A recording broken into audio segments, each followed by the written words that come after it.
Hello friends, welcome back to my kitchen கிறுக்கல்கள். இன்னைக்கு நம்ம கிச்சன்ல என்ன பண்ண போறோம்னா ரொம்ப ஃபேமஸான ட்ரிங்க் ரெசிபி மொஹப்பத் கா சர்பத்.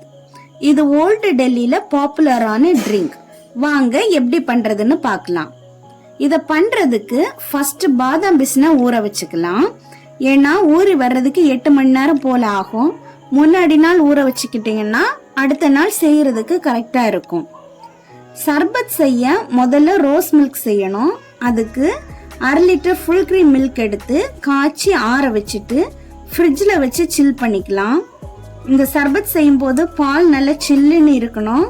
அப்போதான் சம்மருக்கு குடிக்கும் போது நல்லா குளுன்னு இருக்கும்.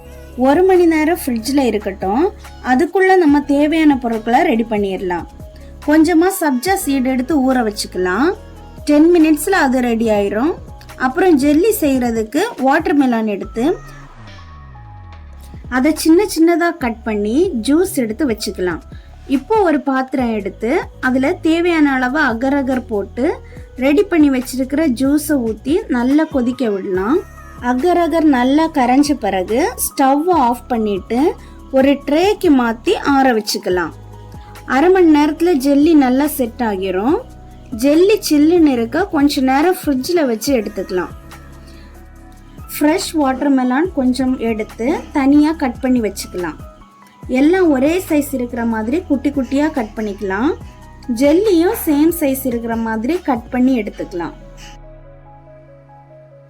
இப்போ சில் பண்ணி வச்சிருக்கிற பாலில் தேவையான அளவு சர்க்கரை போட்டு 1 டீஸ்பூன் ரோஸ் மில்க் எசன்ஸ் ஊற்றி நல்லா கலந்து விட்டுக்கலாம்.